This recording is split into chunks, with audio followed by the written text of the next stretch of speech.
अस्सलाम वालेकुम बच्चों। आज हम स्टार्ट कर रहे हैं exercise 1A D1 8th addition, जो कि आपकी बुक है think new syllabus mathematics 8th edition है। ठीक है बेटा, तो ये बुक है आपकी।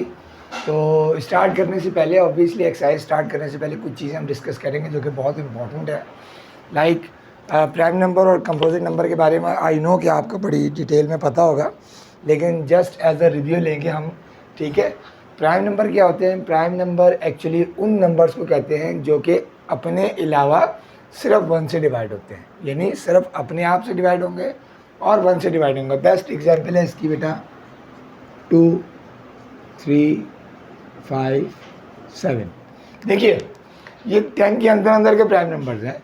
2 सिर्फ अपने आप से डिवाइड होता है, 3 सिर्फ अपने आप से डिवाइड होता है, 5 सिर्फ अपने आप से डिवाइड होता है, 7 सिर्फ अपने आप से डिवाइड होता है। इसका मतलब या ये सारे के सारे नंबर 1 से डिवाइड होते हैं। तो याद रखिएगा प्राइम नंबर की definition, a number which can be divisible by itself except 1, यानी सिर्फ 1 होगा और ये नंबर होंगे। अच्छा, एक और बहुत बहुत इंपॉर्टेंट बताने वाली है।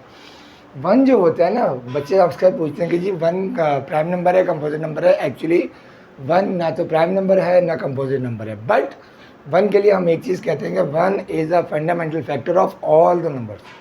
ठीक है, अब आ जाए, अगर मैं 10 तक की बात करूं तो इसका जस्ट वाइस वर्सा होता है कंपोजिट नंबर। कंपोजिट नंबर क्या होता है? अ number which is divisible by more than 2 numbers, like 4। देखिए 4 1 से भी जाता है, 2 से भी जाता है, 4 से भी जाता है। 6 1 से जाता है, 2 से जाता है, 3 से जाता है, 6 से जाता है। ठीक है, 8 1 से जाता है, 2 से जाता है, 4 से जाता है, 8 से जाता है, डिवाइड होता है। उसके बाद 9 1 से डिविजिबल है, 2 से डिविजिबल है, 3 से डिविजिबल है। Sorry 9 is not divisible by 2, 1 से डिविजिबल है, 3 से डिविजिबल है, फिर 9 से। इसके बाद अगर मैं 10 ले लूँ तो 10 क्या है भाई? 10 आपका 1 से डिविजिबल है, 2 से, फिर 5 से, फिर 10 से। इसका मतलब प्राइम नंबर और कंपोजिट नंबर में फ़र्क क्या होता है? प्राइम नंबर वो होता है जो कि सिर्फ अपने आप से डिवाइड होता है, और कंपोजिट नंबर क्या होता है? जो कि मोर देन 2 नंबर से ज़्यादा डिविजिबल होता है। अब हम एक्सरसाइज शुरू करते हैं बच्चों। अच्छा बच्चों, अब एक्सरसाइज शुरू करने से पहले ये एक छोटा सा मैंने एक लिख दिया है।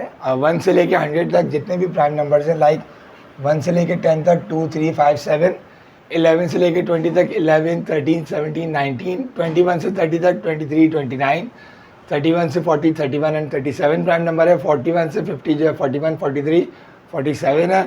51 से 60 तक 53, 59 है। 61 से 70 तक 61, 67 है। 71 से 80 तक 71, 73, 79 है। 81 से 90 तक 83, 89 है। 91 से 100 तक 97 है। ठीक है, अब इन बिटवीन जो नंबर्स हैं, फॉर सपोज अगर मैं 1 से लेकर 10 तक कंपोजिट नंबर लिखना चाहूँगा तो एक मैं इसके दरम्यान लिख देता हूँ, एक आपको बाकी लिख लीजिएगा। ठीक है, देखिए ये हो जाएगा 4, 6, 8, 9, 10। देखें बाकी वाले नंबर जो है ना कंपोजिट नंबर है, सेम एज इसके दरमियान वाले जो नंबर है वो कंपोजिट है। तो ये सिर्फ अपने हिसाब से आप इसको देख लीजिएगा, अगर कोई कन्फ्यूजन हो तो आप पूछ सकते हैं, इंशाल्लाह मैं आपको रिप्लाई कर दूंगा। अब हम शुरू करते हैं एक्सरसाइज। अच्छा बच्चों, ये है क्वेश्चन नंबर 1, और क्वेश्चन नंबर 1 में आपसे क्या कह रहा है भाई? Determine whether each of the following is a prime number और कंपोजिट नंबर। अभी मैंने आपको एक टेबल लिखाया, कॉमन सेंस की बात है, अगर आप थोड़ा सा उसको ध्यान से देखोगे तो आप बता दोगे। 87 क्या है भाई? कंपोजिट नंबर है। 87 कंपोजिट नंबर है। ठीक है, आप ऐसे भी लिख सकते हैं CN, that is composite number. 67 जो है वो प्राइम नंबर है, तो हम यहाँ लिख देंगे PN। 73 इज़ प्राइम नंबर, यह आ जाएगा prime number. 91 is divisible by 3। ठीक है, तो ये हो जाएगा जी कंपोजिट नंबर। ठीक है सर, तो ये आप इस तरह से करके इसको मैनेज कर सकते हैं। अब हम करते हैं क्वेश्चन नंबर 2। अच्छा जी, क्वेश्चन नंबर 2 थोड़ा सा लॉजिकल है, बहुत आसान है, ध्यान से अगर आप देखेंगे तो आपको क्लियर हो जाएगा। ठीक है, क्वेश्चन नंबर 2 में क्या कहता है? If P and Q are whole numbers. पहली बात, P एंड Q आर क्या है? होल नंबर्स है। सबसे इंपॉर्टेंट बात क्या है कि P एंड Q क्या है? होल नंबर्स है। फिर वो क्या कहता है भाई, सवाल को पढ़ लें। Such that P multiply by Q is 37। P multiply by Q जो है वो क्या है 37। आपने फाइंड करना है भाई P प्लस Q। बहुत आसान बात है।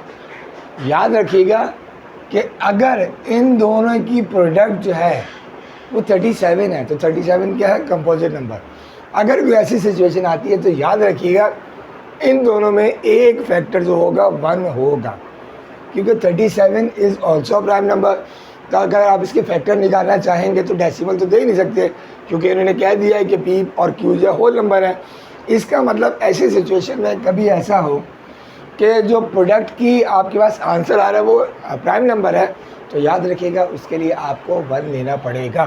तो आप कंसिडर कर लें, आप P को ले लें 1 और Q को ले लें 37। तो देखिए P multiply by Q is equal to 37, इसका मतलब 1 multiply by 37 is equal to 37। ये दोनों होल नंबर हो गए।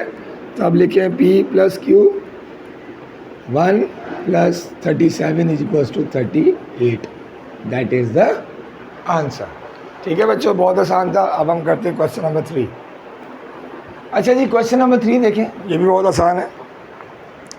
क्वेश्चन नंबर 3 में क्या कह रहा है, find the prime factor, sorry, if n is a whole number, n जो है क्या है होल नंबर है, such that n multiply by n plus 42, n multiply by n plus 42 is a prime number. ठीक है, यहाँ इन्होंने बता दिया है कि जी ये क्या है प्राइम नंबर है। अब आपने फाइंड करना है, फाइंड द प्राइम नंबर। अब आपने वो प्राइम नंबर फाइंड करना है जो कि इन दोनों को सॉल्व करने से आएगा। अब यहाँ n है तो डेफिनेटली यहाँ भी n ही है। ठीक है, अब मैं सिर्फ आपको एग्जांपल देने के लिए n को 2 सपोज करता हूँ। लेट n जो है वो है 2। अगर मैं 2 सपोज करता हूँ तो ये क्या हो जाएगा 2 मल्टीप्लाई बाय 2 प्लस 42, सो ये हो जाएगा 2 मल्टीप्लाई बाय 44, ये हो जाएगा 88। 88 is not a prime number. इसका मतलब ऐसी सिचुएशन में आपको n को 1 ही लेना पड़ेगा। सो लेट n आ गया 1।